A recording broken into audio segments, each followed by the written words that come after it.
Ok, allez, il est 35, je vous propose qu'on commence. Donc, bonsoir à toutes, à tous. L'objectif de cette réunion, qui est très informelle, est de discuter des évolutions récentes du cadre de prescription compassionnelle. Vous avez sans doute eu l'information que depuis jeudi dernier, donc 1er juin, le cadre de prescription compassionnelle a évolué. Il a évolué suite à une demande d'extension de ce cadre de prescription compassionnelle qui avait été faite en février, c'était fin février exactement que ça a été envoyé, avec depuis fin février des discussions importantes qui ont eu lieu, qu'on a menées en particulier en lien avec l'association, puisque le cadre de prescription compassionnelle, la demande a été faite de façon conjointe par Vaincre la mucoviscidose et par le centre de référence maladie rare mucoviscidose. Donc, après plusieurs mois de négociations, de travail intense avec la NSM, que je pense qu'on peut vraiment saluer et remercier parce qu'ils ont fait un travail exceptionnel. Et je pense que la NSM est clairement du côté des patients, des docteurs et des associations de patients.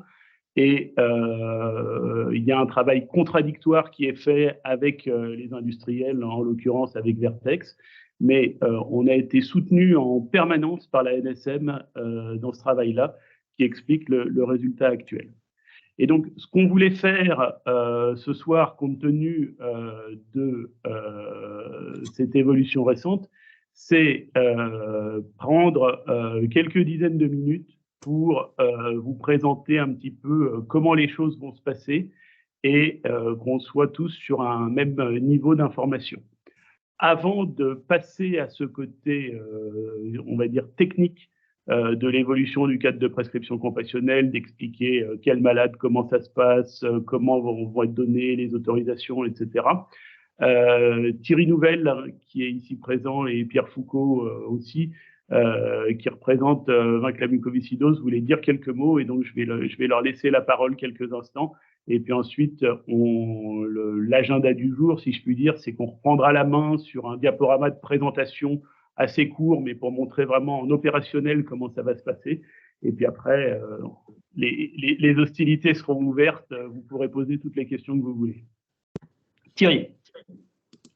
Pierre, tu veux peut-être parler avant, je sais pas. Non, Thierry, je te laisse la main. Tu as été très actif sur le dossier.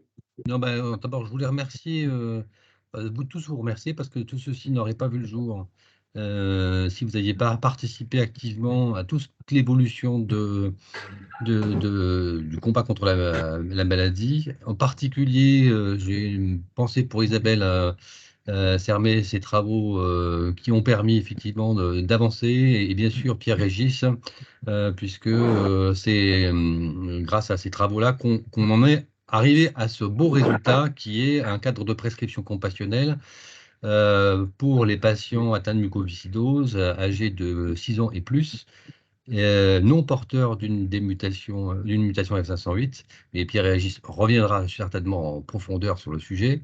Et c'est le gros succès, c'est quelle que soit la sévérité de la maladie, donc le degré de sévérité de la maladie. Donc ça ouvre la porte potentiellement à 300 malades pour lesquels il n'y avait pas de solution thérapeutique à ce jour. Donc ça, c'est la première chose. Merci à tous, particulièrement Isabelle et Pierre Régis, pour ce beau résultat. Effectivement, comme l'a dit Pierre Régis, on a été très actif avec la NSM et qui a été très à l'écoute de nos demandes. Donc, il y a eu beaucoup d'échanges, et encore même ce week-end, avec la NSM pour que se puisse se mettre en œuvre ce cadre de prescription compassionnelle. Je ne serai pas très long, juste deux petites précautions. Il y a un enjeu fort sur ce sujet pour les patients, évidemment, mais aussi un enjeu pour la filière d'une manière générale, et pour qu'on y aille en ordre bien organisé. Et c'était un peu une des conditions qu'a posé la NSM pour qu'il y ait un dispositif centralisé d'examen des demandes que vous allez faire pour l'essai, comme ça s'est très bien fait dans le cadre du premier code de prescription compassionnelle. Donc ça, c'est vraiment un enjeu important. Parce que derrière tout cela, il y a le résultat à la clé que la NSM va observer, de savoir si on a bien joué le jeu de ce cadre de prescription compassionnelle. Et voilà. Je sais qu'il va y avoir un phénomène d'embouteillage forcément important et qu'on est à l'approche des périodes estivales, peu propices à ce genre de montée en charge. Mais je pense que Pierre-Régis et Isabelle auront prévu effectivement les choses pour que ça se fasse dans les meilleures conditions possibles. Et dernier élément, comment dire, on veut aller vraiment le plus rapidement possible. Moi, j'ai eu des patients au téléphone à qui j'ai annoncé cette bonne nouvelle. Je peux vous dire que ça laisse pas indifférent. Donc, ça concerne certes moins de population que la première décision de remboursement du médicament. Ce n'est pas une décision de remboursement du médicament. Il y a des tas de questions qui vont se poser encore. Mais en tout cas, une émotion très importante. Et pour ça, je crois que c'est l'arme de joie. C'est quand même le meilleur remerciement qu'on puisse avoir quand on obtient ce genre de décision. Donc, chapeau à tout le monde et maintenant, bon courage pour la suite. J'ajouterai Merci, un, Thierry. j'ajouterai Vas-y, un Pierre. tout petit mot, simplement pour qu'on prenne tous bien la mesure, mais vous le savez mieux que moi, que pour un certain nombre de mutations rares, en dehors des 177 mutations américaines, la France se retrouve en tête de peloton, avec déjà les premières publications issues du format initial du CPC, mais avec ce que vous allez organiser, ça nous met dans une position au plan international extrêmement favorable, et ça, on le doit à votre engagement et à la belle synergie entre l'association et le centre de référence. Je m'arrête là. Merci à tous les deux. Je pense qu'effectivement, cette synergie est le secret pour que ça fonctionne. Donc, je vais essayer de partager mon écran. Ça a l'air un peu lent. Alors.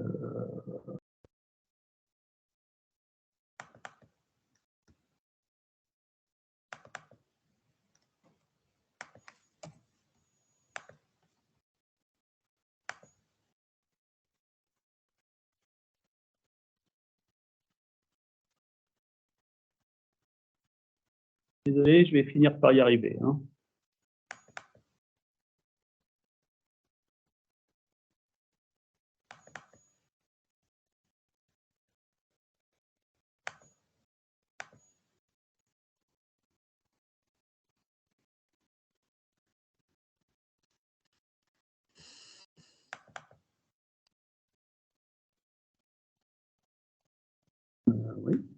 Oui.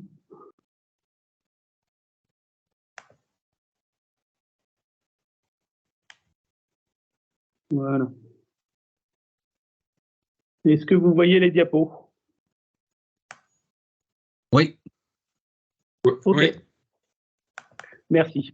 Donc, juste un point, pendant que je présente les diapos, je ne vous vois pas, je ne vous entends pas. Donc, enfin, si je vous entends, mais je ne vous vois pas. Donc, voilà.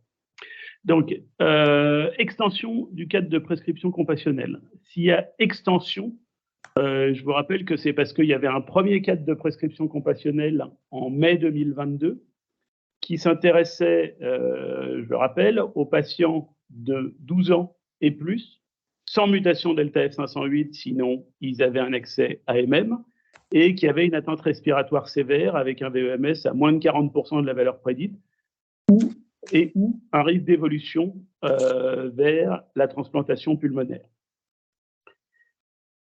De ce CPC initial, on a environ 120 patients de 12 ans et plus sévères qui ont bénéficié du traitement. Et les données ont été publiées, je ne vais pas revenir dessus, on avait publié les données sur les 84 premiers patients qui montraient qu'à peu près la moitié des malades avaient une efficacité.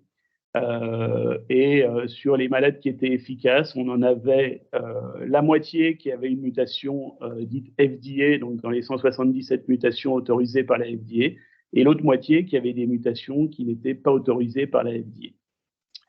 Fort de ces résultats-là, on a, à partir de février de cette année, envoyé une demande d'extension à la NSM, à la NSM, pour tenir compte de plusieurs choses. Pour tenir compte du fait qu'initialement, on était sur les 12 ans et plus, parce que c'était les AMM de Kaftrio pour les Delta F508, mais qu'entre-temps, les AMM étaient descendus à 6 ans et plus pour les Delta F508. Donc, on voulait pouvoir réintégrer les 6-11 ans dans ce cadre de prescription compassionnelle. On voulait enfin intégrer les patients moins sévères, sans critères de sévérité, puisque on sait que la muco est une maladie progressive et qu'il y a des lésions irréversibles qui se font au fil du temps, et on ne voulait pas laisser des lésions irréversibles s'installer. Et le plus rationnel semblait d'éliminer complètement les critères de sévérité, plutôt que d'essayer de mettre des critères de moindre sévérité qui auraient pu en plus être différents chez l'adulte et chez l'enfant. Et puis, la dernière chose qu'on voulait essayer de faire, c'était d'éviter de donner le traitement chez des patients qui ne répondent pas de façon certaine. Je pense en particulier à des malades qui ont des doubles codons stop très traditionnels, de type W1282X, G542X, où il y avait une prédiction avant le premier CPC qui disait « ces patients ne répondront pas ». Et on a testé un certain nombre de patients et ces patients n'ont pas répondu.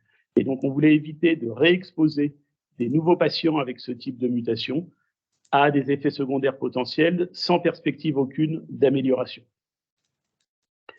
On a donc discuté assez longuement avec la NSM et on est arrivé donc le 1er juin 2023 à la publication de cette actualisation du cadre de prescription compassionnelle sur le site web de la NSM. Je vous l'ai reproduit ici, c'est un tout petit peu petit, mais si vous allez sur le site web de la NSM, vous aurez l'ensemble. Donc, qui vous dit que depuis le 1er juin 2023, le cadre de prescription compassionnelle associant Kaftrio et Kalydeco s'étend aux patients atteints de mucoviscidose non porteurs d'une mutation Delta F508, jusque-là rien de neuf, dès l'âge de 6 ans, donc on est passé de 12 ans à 6 ans, quel que soit le degré de sévérité de la maladie. Le traitement n'est pas indiqué chez les patients qui présentent 2 gènes mutés, prédictifs de l'absence de synthèse de la protéine CFTR, et cet élément-là est laissé exprès un petit peu flou.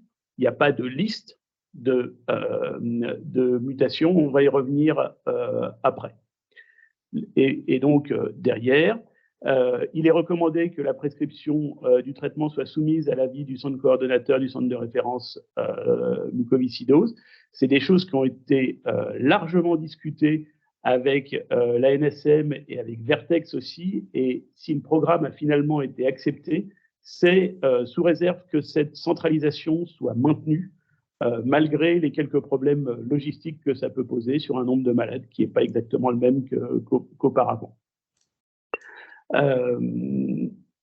Les modalités du cadre de prescription compassionnelle, c'est le cadre d'en dessous, sont identiques à ce qu'il y avait avant, c'est-à-dire que le traitement est réservé aux pharmacies à usage intérieur, donc aux PUI des établissements de santé. Donc, on reste sur des prescriptions qui sont des prescriptions hospitalières et qui sont, comme auparavant, soumises à un certificat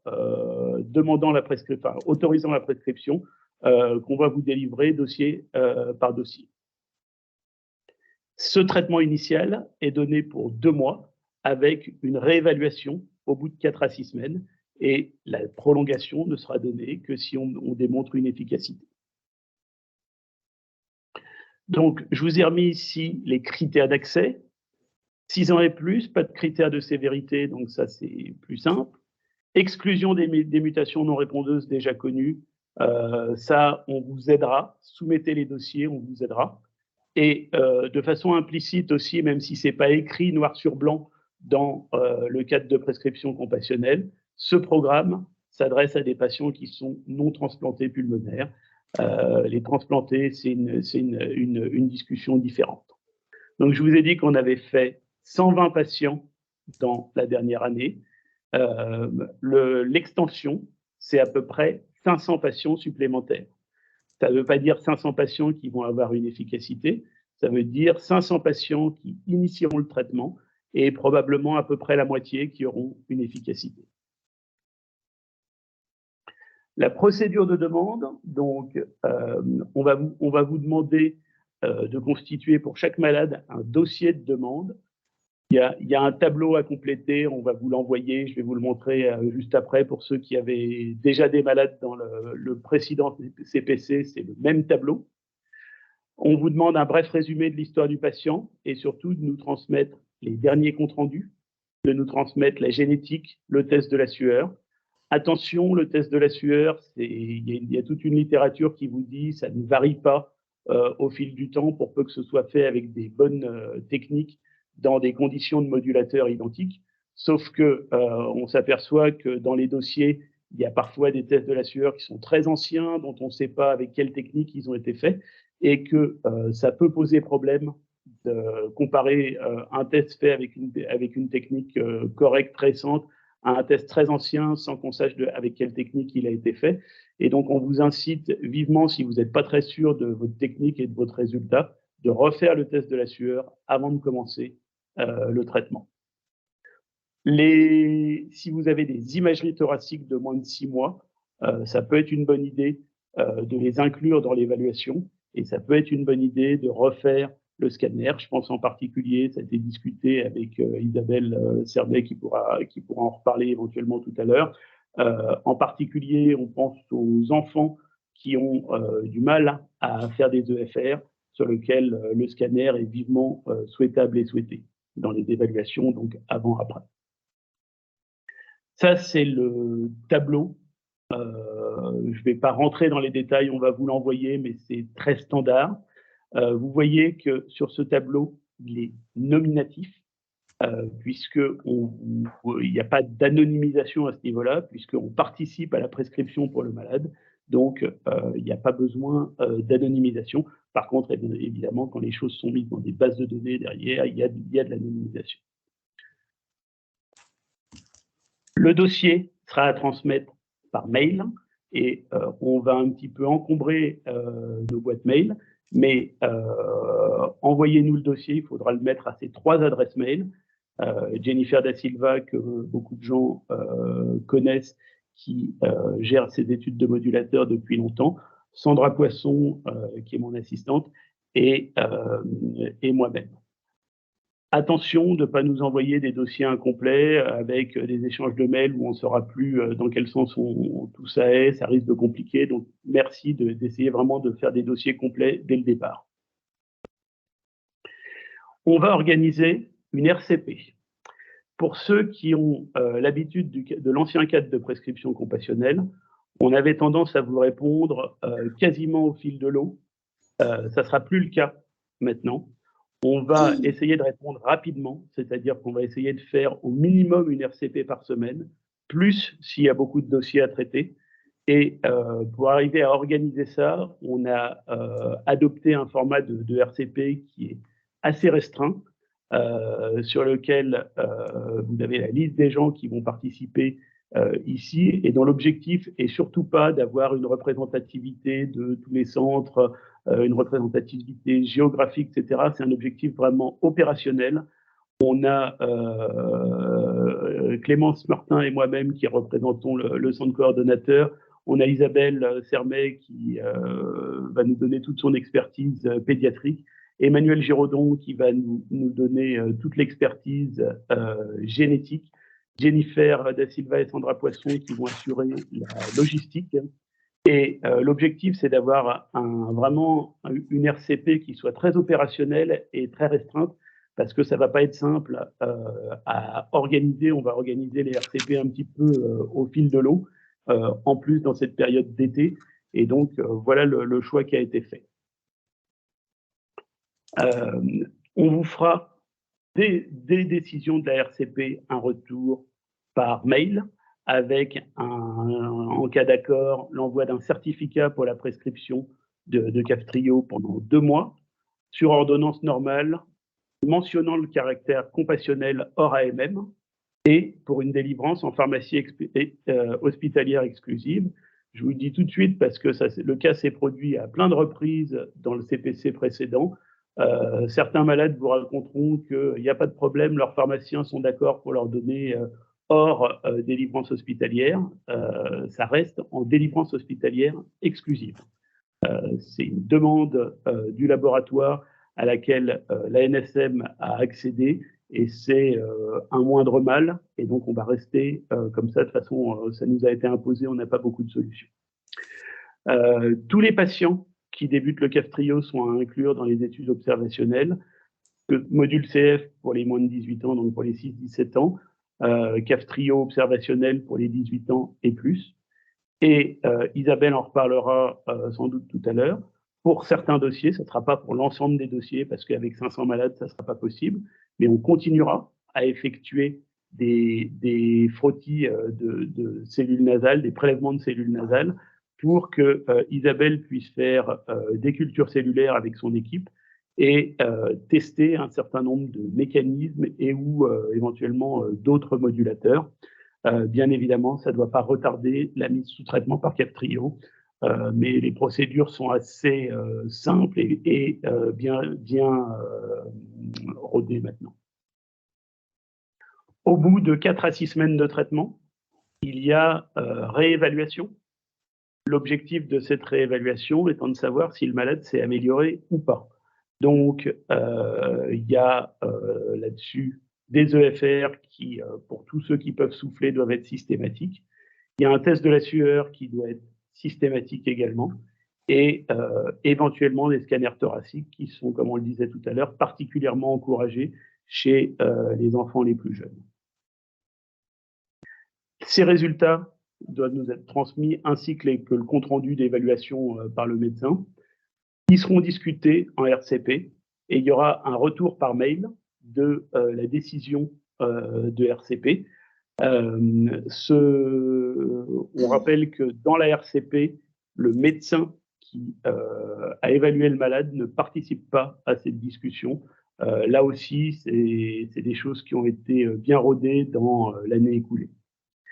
Les éléments possibles à l'issue de cette RCP, de cette réévaluation, si le traitement est efficace, certificat de poursuite de traitement pour 6 mois. Si le traitement est jugé inefficace, arrêt du traitement. Si c'est discutable, le doute doit toujours bénéficier au malade et on poursuit le traitement avec un certificat temporaire de poursuite pour 2 mois supplémentaires.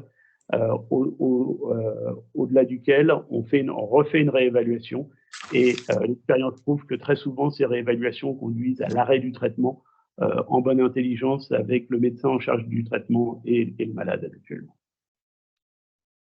Attention à 2 éléments importants, là aussi qui dérivent du précédent programme.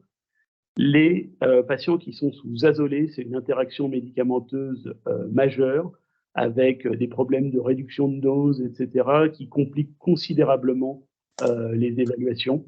Dans la mesure du possible, il faut arrêter les azolés pour faire l'essai de Kaftrio. Autre élément, si vous pensez que le malade va avoir une antibiothérapie systémique, là c'est marqué Curivée, mais ça peut être une antibiothérapie systémique, évitez de donner des antibiotiques en même temps que l'évaluation. Après, si le malade fait qu'il a débuté le traitement et qu'il fait une exacerbation, ben on gère son exacerbation, bien sûr.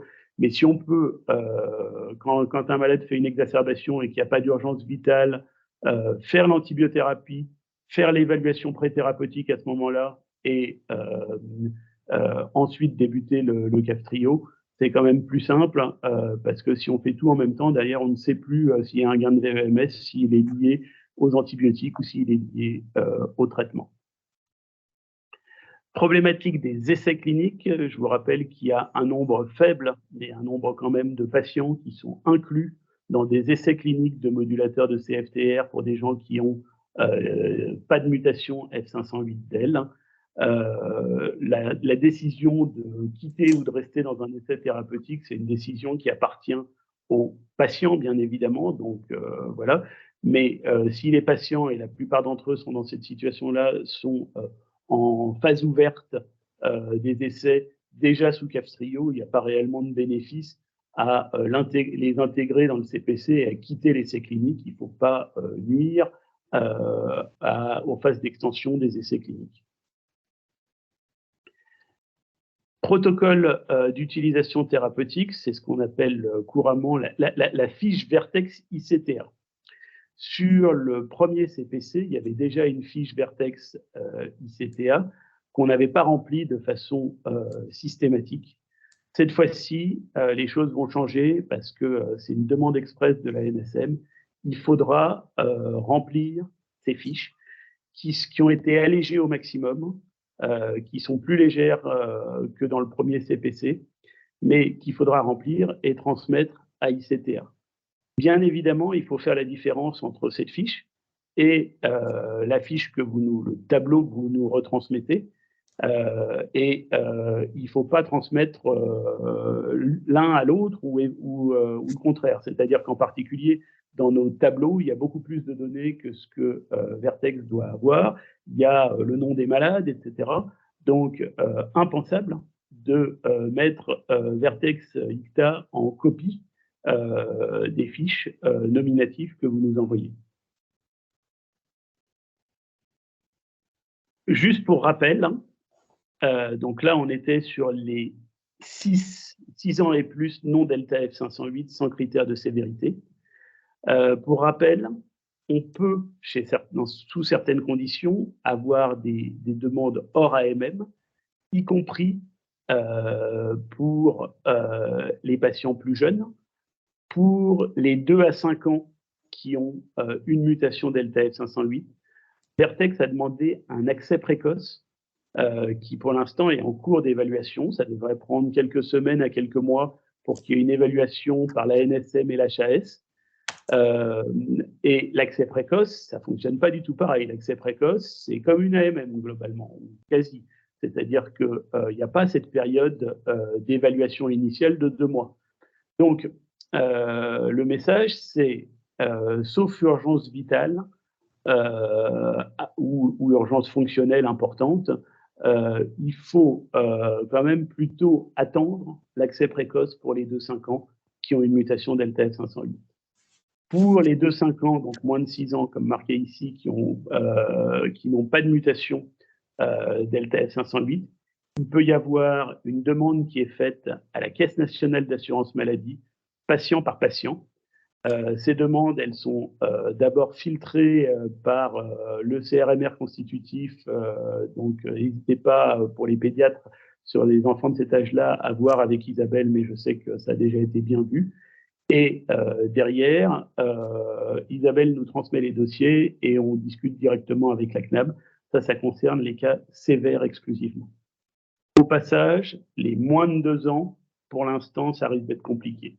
Je ne dis pas que c'est impossible, mais ça risque d'être compliqué. Donc, au cas par cas, les dossiers peuvent être discutés.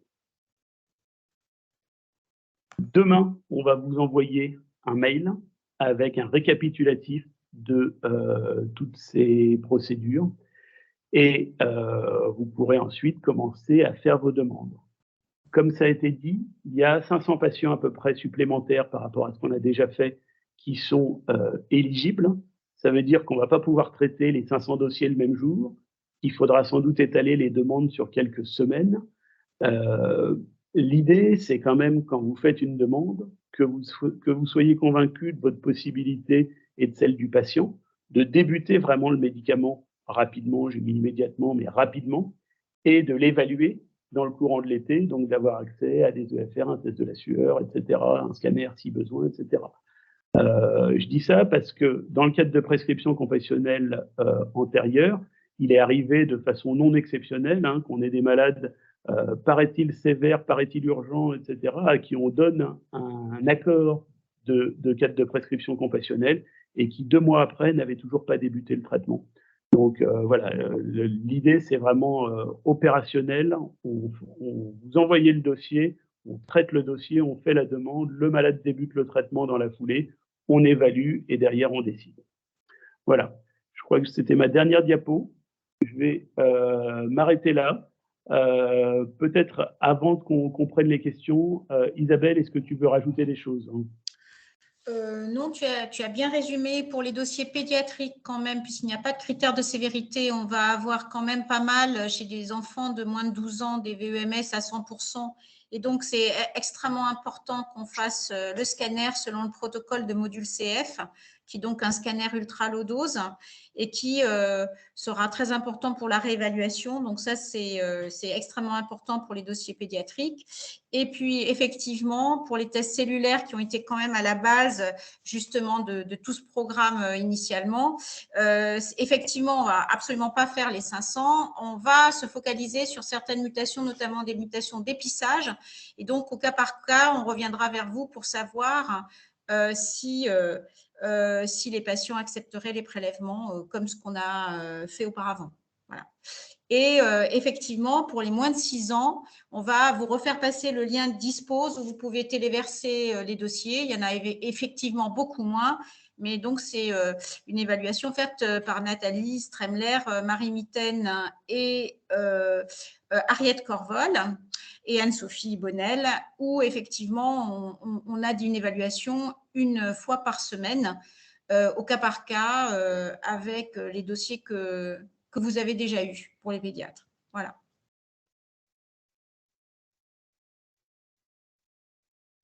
OK.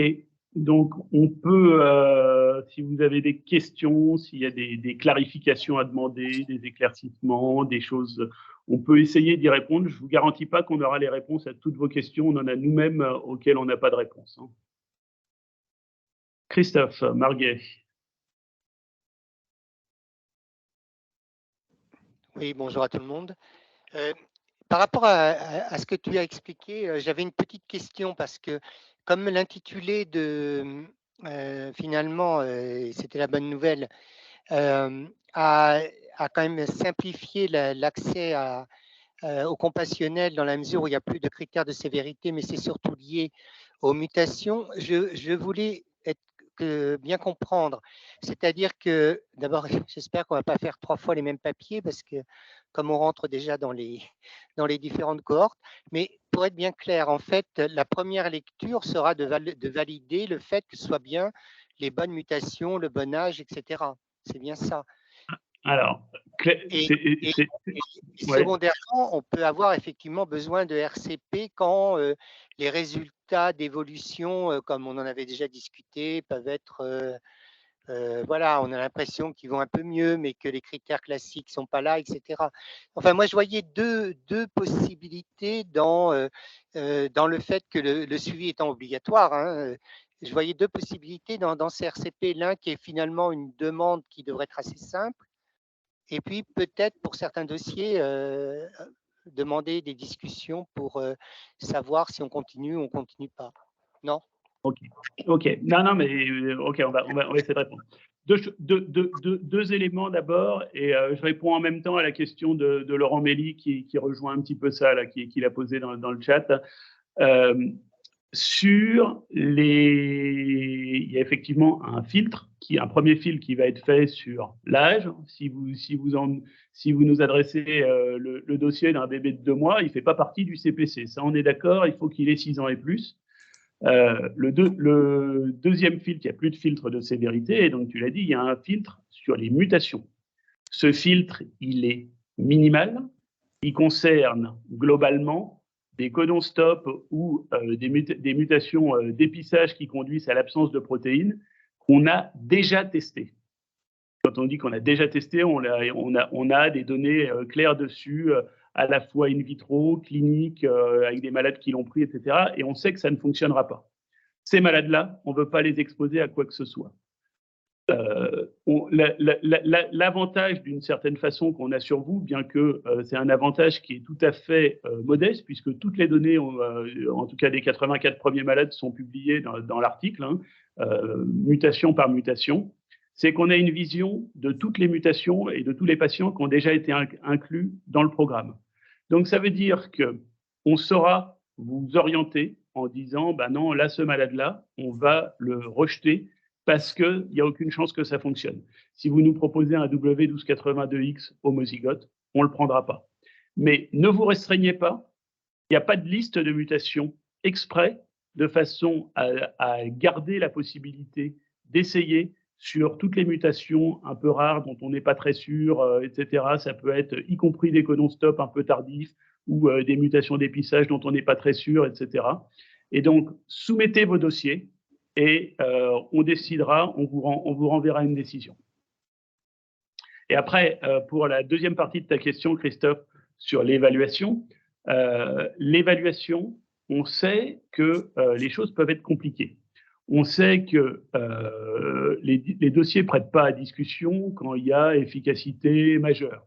Le malade qui perd 40 points de sueur et qui gagne 30 points de VEMS, tout le monde est d'accord pour dire que ça fonctionne. Surtout s'il n'a plus de symptômes et qu'il a moins de traitement par ailleurs, etc., qu'il ne fait pas d'exacerbation, etc. Après, il y a des malades chez qui rien ne marche et là aussi, c'est assez facile.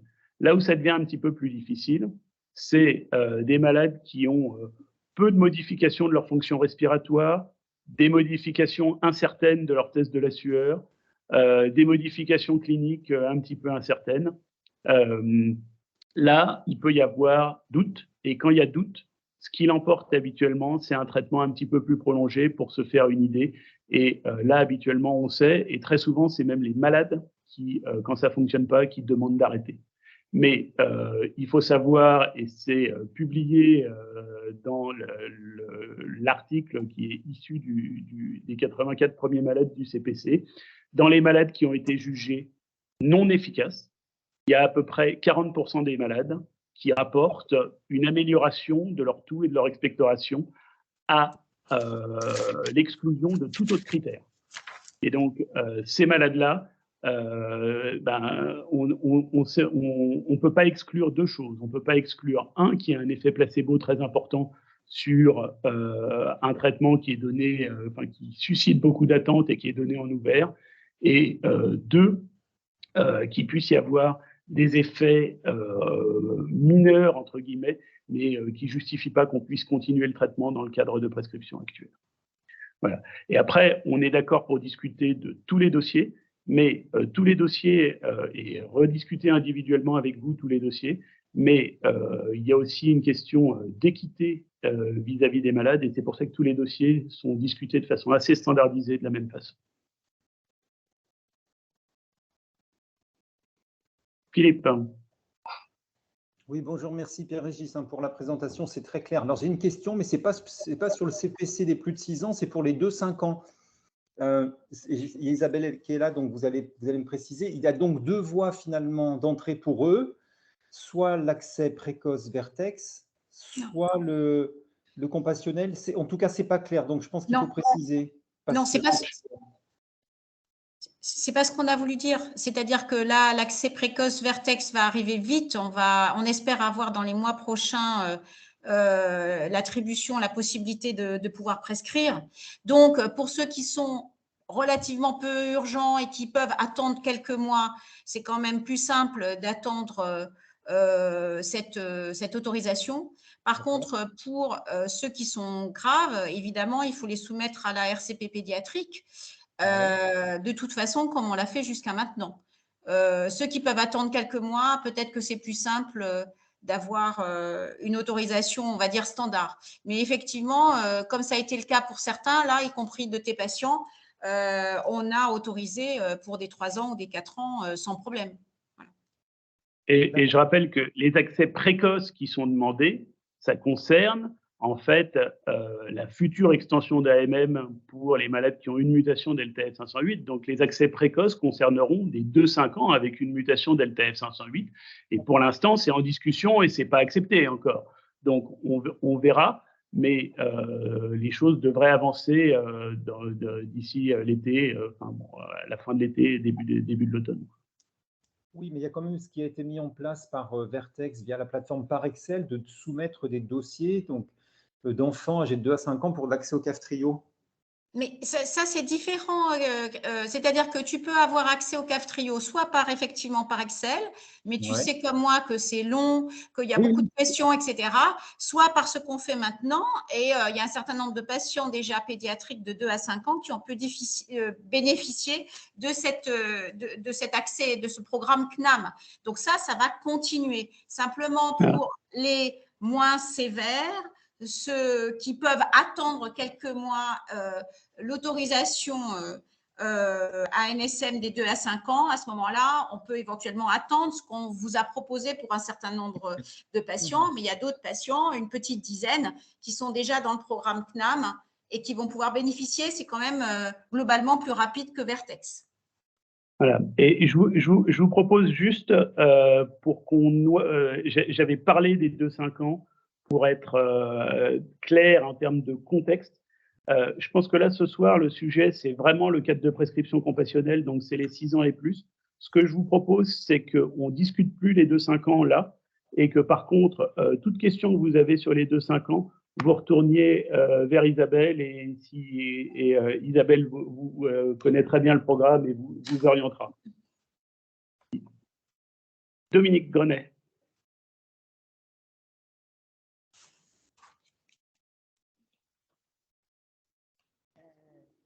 Merci. Vous m'entendez là? Oui, très bien. Oui. Non, juste,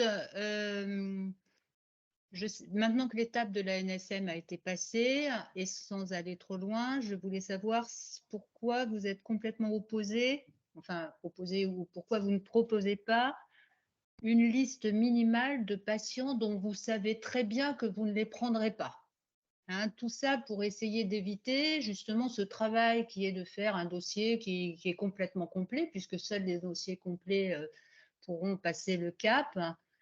Je veux dire, il y a manifestement, alors on peut s'inspirer de l'article, mais il y a manifestement des malades dont beaucoup savent que ça ne marchera pas. Est-ce que ça ne peut pas être un minimum écrit? Voilà, c'est juste. Je pense que ce n'est pas souhaitable. Ne vous censurez pas. Si vous avez un doute sur votre mutation, envoyez-nous un mail et on vous réglera le problème du doute sur votre mutation et vous n'aurez pas fait le dossier complet. Impec, merci. Thierry. Oui, je voulais revenir sur l'histoire de l'accès précoce, mais pas celui des 2-5 ans, Thierry. J'ai bien entendu qu'il ne fallait plus en parler ce soir, mais qu'il y a une autre demande d'accès précoce qui est faite par Vertex pour les 177 mutations, ce qui risque de compliquer les choses dans les prochains mois, puisque Vertex a fait cette demande qui est en cours d'examen en termes de recevabilité par la NSM. Donc probablement que vous serez perturbé dans le cadre de ce CPC par l'accès précoce qui pourrait être délivré, on va dire, d'ici quelques mois. Mais en tout cas, c'est pour ça qu'il faut tout de suite initier les choses. Donc, ouais, l'objectif n'est pas de polémiquer ou de rentrer dans des détails qui ne doivent pas être communiqués, mais globalement, le programme est ouvert, profitons-en. Le programme, pour être très très clair, ne plaît pas à tout le monde, en particulier probablement à l'industriel. Pierre. Fort de votre première expérience, celle issue du CPC de mai 2022, à combien estimez-vous parmi les 500 patients qui vont vous être soumis à peu près, le nombre de ceux qui devraient raisonnablement être répondeurs au traitement? Ok. Il y a des évaluations qui ont été faites, qui ont été transmises dans la demande qu'on a faite à la NSM, puisque la NSM évalue le programme en fonction économique aussi. Et donc, on avait besoin de leur donner des chiffres qui se fassent une idée de combien ça allait leur coûter en plus, d'une certaine façon. Donc, on a fait des évaluations qui ont dû être faites sur la base du registre, je crois, 2020 ou peut-être 2021. Qui disait la chose suivante. Il y a, quand on prend 6 ans et plus, non delta F508, ayant au moins une mutation FDA, donc dans les 177 mutations FDA, on a 150 malades, dont à peu près 30 qui ont entre 6 et 11 ans, et à peu près 120 qui ont 12 ans et plus. Sur ces 120, il y en a une trentaine qui ont déjà été traités dans le truc précédent. Donc, ça veut dire que tous ces malades-là sont attendus comme étant répondeurs Je dis bien en théorie, puisque de façon récente, on a un malade avec une mutation FDA qui n'a pas répondu. Donc voilà. Mais en théorie, 150 patients avec des mutations FDA, les 150 doivent répondre. Après, il y a 450 patients avec des mutations non FDA. Je ne me souviens pas de mémoire combien il y en a qui sont en 6, 11 ans et 12 ans et plus, mais il y en a 450. Et là, on devrait avoir approximativement un tiers de répondeurs, donc 150 patients supplémentaires. Donc ça veut dire approximativement 300 patients dans le programme, dont une soixantaine sont déjà sous traitement. Et il faut tenir compte d'un taux d'accroissement du nombre de patients potentiellement éligibles par rapport aux données du registre qui sont un petit peu plus anciennes. Et donc, c'est pour ça qu'on devrait être autour de 300, peut-être maximum 350 patients qui vont répondre, dont une soixantaine sont déjà traités. Merci. C'est des estimations, Bien sûr. voilà. On verra dans quelle mesure on a bon à ces estimations ou pas. Ça sera un enjeu mineur du programme. Marie Mitaine.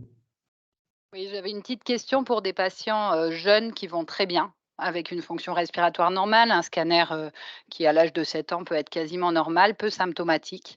Et qui ont du coup des mutations qu'on ne connaît pas, qu'est-ce qu'il faut faire, surtout s'il y a la pression parentale pour essayer, parce que si on n'évalue pas d'amélioration, parce qu'en fait ils vont trop bien, on risque de leur interdire après toujours le CAF trio. Je vais donner un élément de réponse, puis après je laisse Isabelle qui sera sans doute mieux à même que moi. Je pense qu'il faut faire, tu as l'opportunité de donner un traitement. L'opportunité ne dit pas l'obligation de le donner. La logique, c'est de traiter les patients le plus tôt possible. Il y a certains éléments d'évaluation qui ne changent pas. Par exemple, si tu as un test de la sueur qui s'améliore beaucoup, ça ne change pas. Et puis après, mais Isabelle confirmera ou pas, quand on voit les essais cliniques des 6-11 ans avec des malades qui sont à 90 ou 100% de fonction respiratoire, chez les Delta F508, ils ont l'air de prendre 10% de fonction respiratoire en plus. En moyenne, bien évidemment, tous les malades ne prendront pas. Mais donc, c'est une décision individuelle. Là aussi, si vous ne savez pas et si vous n'êtes pas très sûr qu'il faut faire ou qu'il ne faut pas faire, soumettez vos dossiers, on les reverra avec Isabelle et on discutera. Isabelle. La philosophie de ce traitement modulateur, sous réserve qu'il ne soit pas toxique et qu'il n'ait pas d'effets secondaires drastiques, c'est de le commencer le plus tôt possible. D'où l'avance en âge. Donc, même s'ils sont asymptomatiques ou très peu symptomatiques, on sait très bien qu'il y a une maladie silencieuse, comme le montre le scanner, comme le montre la LCI, ou même certaines, parfois des EFR. Donc, l'idée, c'est quand même de le commencer le plus tôt possible parce qu'on sait maintenant, il y a quand même des données qui sortent, y compris sur les patients pédiatriques asymptomatiques, qu'on ralentit. Je ne sais pas si on stoppe, mais en tout cas, on ralentit de façon drastique la progression de la maladie, même si elle est asymptomatique. Et puis, effectivement, dans la cohorte module CF, médiane quand même, je parle des 12 ans et plus, hein, médiane VEMS à l'entrée 97%, et ils prennent 10% de VEMS. Donc, effectivement, il peut y avoir quand même un gain respiratoire et un gain également sur l'inflammation pulmonaire, comme on en a montré sur les 100 premiers patients de module CF. Donc, je pense que ça a du sens quand même s'ils sont asymptomatiques, en tout cas, proposer ça aux parents. Voilà. Après, il y a des parents, en effet, qui ne veulent pas, parce que leurs enfants ne sont pas symptomatiques. Mais ça, c'est une discussion, on va dire, singulière. Mais encore une fois, il y a possibilité de débuter le traitement, il n'y a pas obligation. Ça serait, comme tu dis, c'est singulier. Voilà. Donc après, on vous offre la possibilité de débuter le traitement chez les malades pour peu que le dossier soit accepté. Et si le dossier est accepté, derrière, c'est à vous débuter. Mais je pense qu'il faut sans doute avoir cette discussion avant de soumettre le dossier quand même. Après, si je peux rajouter quelque chose, ce qui est quand même très important, c'est l'évaluation à 2 mois. Donc, effectivement, pour le coup, chez ces patients asymptomatiques, le scanner va être extrêmement important. Et il faut, je pense, le faire avant le traitement comme on vous le propose en RCP pédiatrique, puisque en fait, il faut quand même qu'on puisse avoir, évidemment, en dehors du test de la sueur, mais quand même un élément clinique ou préclinique pour juger de l'efficacité.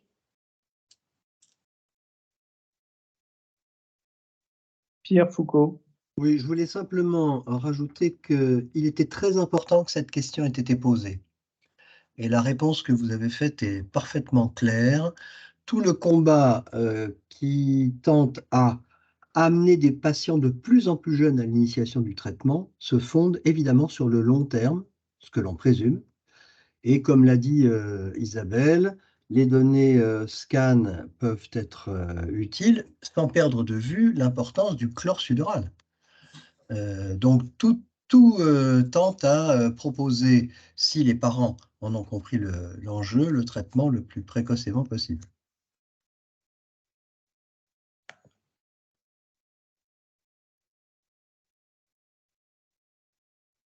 Voilà, en attendant qu'il y ait d'autres questions, si jamais il y en a d'autres, j'en profite pour dire quand même que on a sur l'année, voire l'année et demie, parce qu'on avait commencé à faire des malades avant le cadre de prescription compassionnelle, acquis une certaine expérience, que comme toujours, quand le programme change, sans doute qu'il y a des cas de figure qu'on n'avait pas eu jusqu'à présent, puisqu'on était sur des malades sévères, sur des 12 ans et plus, au lieu de là, c'est des 6 ans et plus, etc.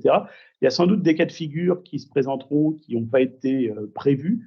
Et au même titre qu'on a fait évoluer un petit peu nos pratiques au fur et à mesure où on a appris avec l'ancien cadre de prescription compassionnelle, il est probable que les pratiques évolueront un petit peu et on essaiera de continuer à vous tenir au courant par mail, par webinaire s'il le faut, des évolutions de tout ça. Dominique Grenet.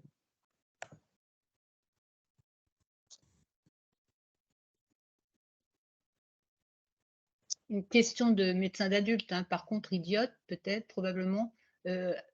Sur un scanner peu lésionnel d'un enfant entre 6 et 12 ans, à 6 semaines, on voit des différences?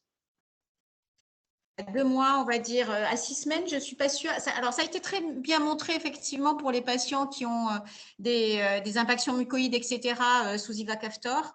C'est vrai qu'on va le demander, on va le faire à 2 mois de traitement. De toute façon, c'est malheureusement, on est quand même dans ce cadre compassionnel et qui exige une réponse à 2 mois. Donc, on va s'y appuyer. Il est probable quand même qu'on aura des signes.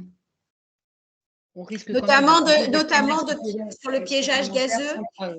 Et là, oui, ben ça, on est effectivement, on est encore dans l'incertitude, mais en particulier, on va demander des séquences, si possible, des séquences expiratoires pour voir l'évolution du piégeage gazeux, qui est quand même assez précoce.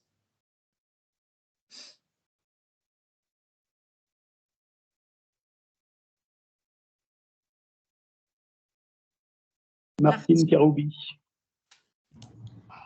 Et moi, je voulais savoir si, pour ceux qui devront arrêter le traitement, est-ce qu'il y avait eu dans le précédent cadre compassionnel un support psychologique et est-ce que ça s'avérera nécessaire aussi pour ce nouvel accès?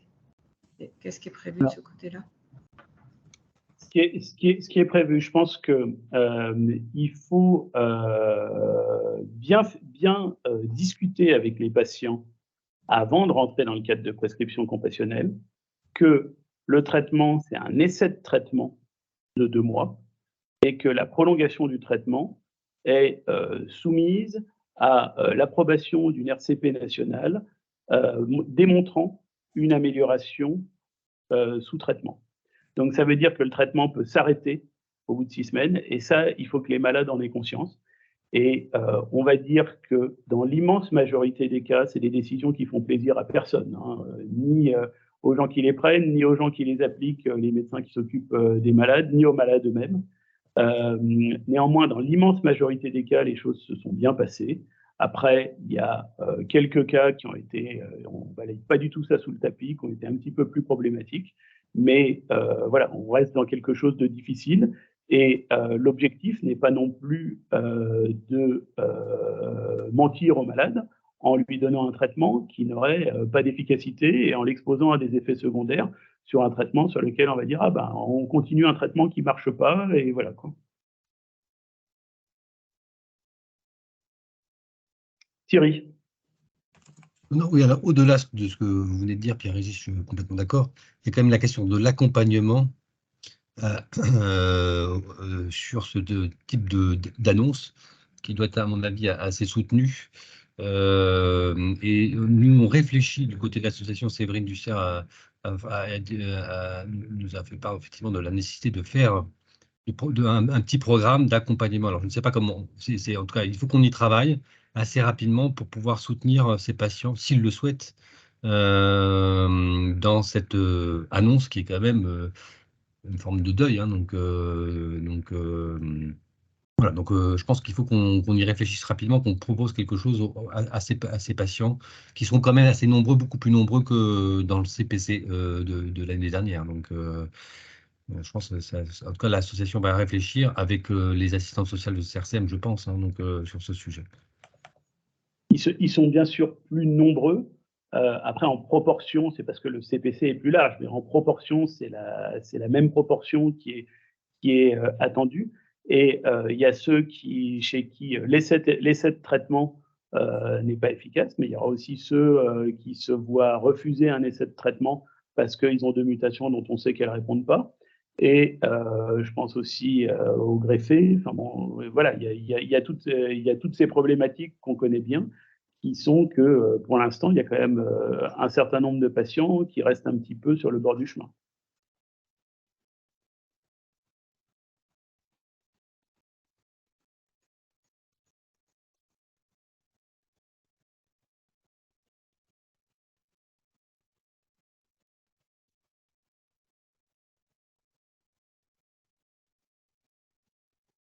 Pierre? Oui, si je reprends le micro. Oui, simplement pour vous féliciter pour le dispositif opérationnel qui a été présenté. C'est très convaincant. Ça va être chronophage pour vous, hein.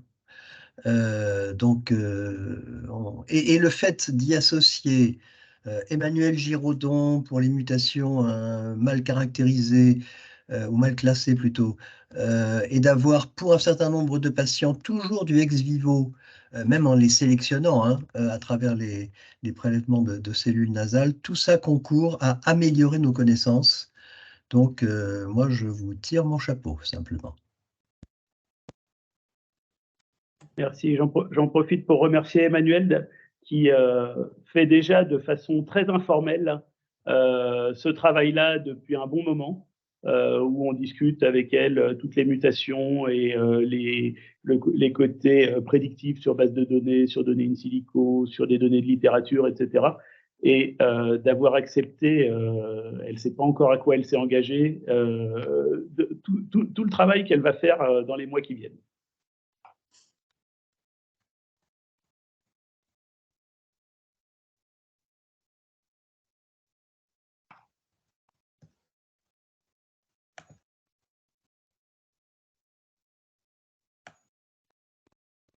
On peut se donner encore un peu de temps s'il y a des questions qui arrivent. Si vous n'avez pas de questions, on sera tous très heureux de rentrer plus tôt chez nous. Hein.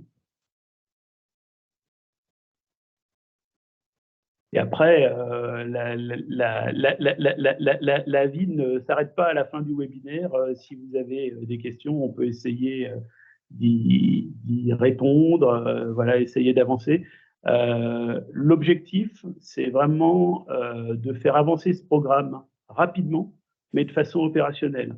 En gros, si vous savez que le malade va partir en vacances 2 mois au Pérou, soumettez pas le dossier maintenant. Maintenant, si le malade il est là, que vous êtes là aussi, que tout le monde est apte à se dire qu'on va pouvoir lui donner le traitement rapidement, l'évaluer rapidement, etc. Eh ben, il faut y aller. Et s'il y a beaucoup de malades, eh ben, on gérera beaucoup de malades, on se débrouillera. Mais voilà, je pense qu'il faut à la fois être un peu raisonnable et en même temps s'engouffrer assez rapidement dans cette brèche qui a été ouverte.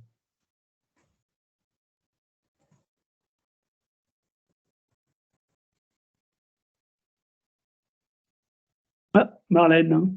Oui, bonjour à tous et merci pour ce gros travail. Je voulais savoir si l'association avait prévu de prévenir les patients de la démarche que nous avions à faire, parce qu'on reçoit tous déjà pas mal d'appels, de mails, et c'est vrai qu'on peut répondre individuellement, mais s'il y a également un message de l'asso, ça pourrait être aidant.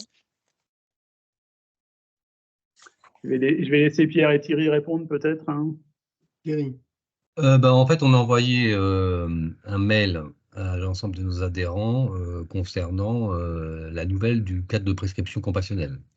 Après, sur les modalités pratiques qu'on vient d'évoquer, non, nous n'avons pas communiqué sur comment ça allait se faire. Voilà, donc, naturellement, ils se tournent vers vous, c'est logique. Après, je sais bien que, je vois pas ce qu'on peut leur dire de plus aujourd'hui. Qu'est-ce que vous pourrez leur dire de plus?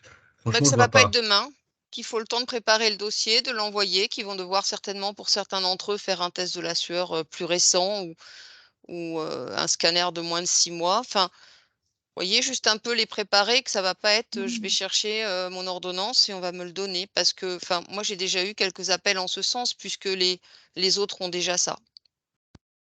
C'est une bonne suggestion. Hein. Disons que ça pourrait nous soulager un petit peu. Qu'ils soient déjà un petit peu préparés et qu'on ne soit pas les méchants dans l'affaire. Oui, communiquer sur nos réseaux sociaux, par mail, pour les inviter, fort de ce que l'on vient d'entendre ce soir, hein, afin qu'ils comprennent qu'il y a beaucoup de patients concernés et qu'évidemment, les inclusions se feront progressivement. Je pense que ce n'est pas inutile à mener. Ok, on va faire quelque chose pour pouvoir sensibiliser. Après avoir annoncé la bonne nouvelle, on va un peu les refroidir. Voilà, c'est ça. Non, sinon, pas les c'est refroidir. nous qui Oui, refroidissons. je sais, non, mais je sais. Non, mais je plaisante. Ne pas mettre les CRCM en difficulté. Oui, bien sûr, bien sûr. Juste un commentaire là-dessus. Il faut sans doute faire quelque chose dans cette veine-là, mais attention quand même de ne pas laisser penser que le programme, il y a trop de malades, c'est saturé, on va pas y arriver, etc. Parce que je rappelle que c'est des choses qui ont été discutées dans les discussions avec la NSM et que on a donné des assurances à la NSM et aux correspondants de la NSM que le programme serait géré quel que soit le nombre de patients. Moi, je ne suis pas trop inquiet, eu égard à la publication le 6 juillet 2021 de la commercialisation du Kaftrio en France, donc en été profond, et la communauté des patients a été responsable en comprenant que ça ne pouvait se faire que progressivement. Mais en tout cas, l'idée de communiquer pour leur expliquer ça, je pense que c'est sage. Merci.